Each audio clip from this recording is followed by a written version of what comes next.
بسم اللہ الرحمن الرحیم۔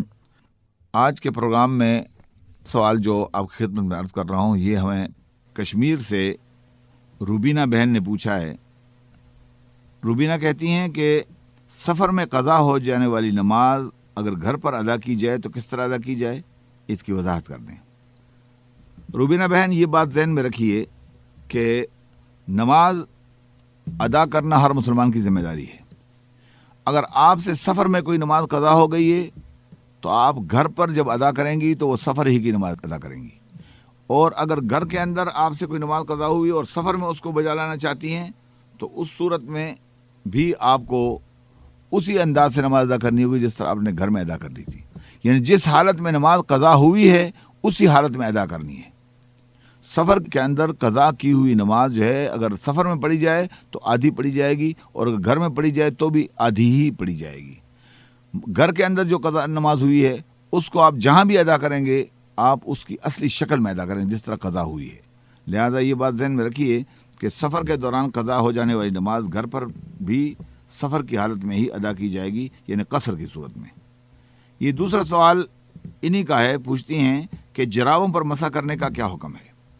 روبینہ بہن، یہ بات ذہن میں رکھیے کہ اللہ تعالیٰ نے ہمارے دین میں ہمارے لیے بڑی سہولتیں رکھی ہیں۔ حضور پاک صلی اللہ علیہ وسلم نے اپنے سلوک سے ہمیں یہ سمجھایا ہے کہ اللہ کا دین نرمی کا دین ہے اور لوگوں کی مشکلات کو ختم کرنے کے لیے آیا ہے۔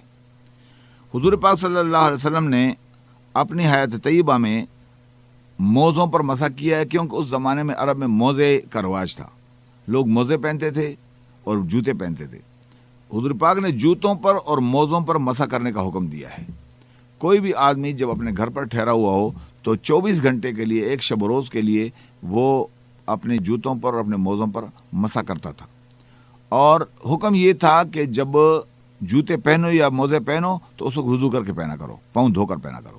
حضور پاک صلی اللہ علیہ وسلم ایک دفعہ سفر میں جا رہے تھے اور آپ وضو کا فرمانے لگے تو ایک صاحب نے آپ کے موزے اتارنے کی کوشش کی کہ پاؤں دھو لیے جائیں، تو حضور پاک نے فرمایا چھوڑ دو میرے پیروں کو اسی حال میں، فإنی قد ادخلتہما طاہرتین، میں نے جب ان کو موزوں میں ڈالا تھا تو اس وقت دونوں پاؤں پاک پاکیزہ تھے، یعنی میں نے وضو میں تھا۔ وضو کی حالت میں آپ جرابے پہنیں، موزے پہنیں۔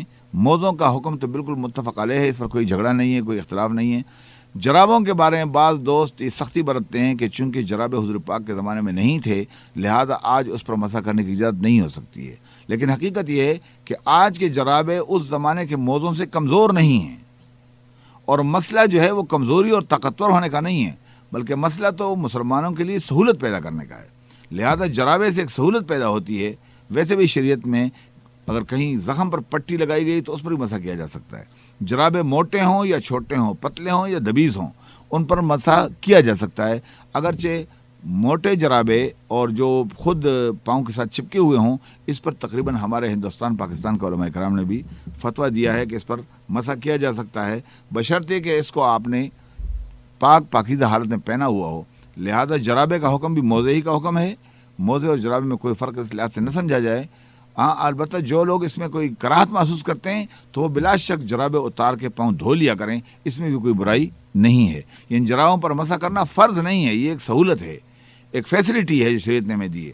لہذا اگر کوئی آدمی محسوس کرتا ہے کہ میرا دل نہیں مانتا کہ میں جرابے مسح کروں تو وہ بلا شک جرابہ اتار کے پاؤں دھو کر وضو کرے اور اس طریقے سے اپنی اس کراہت کو دور کرے۔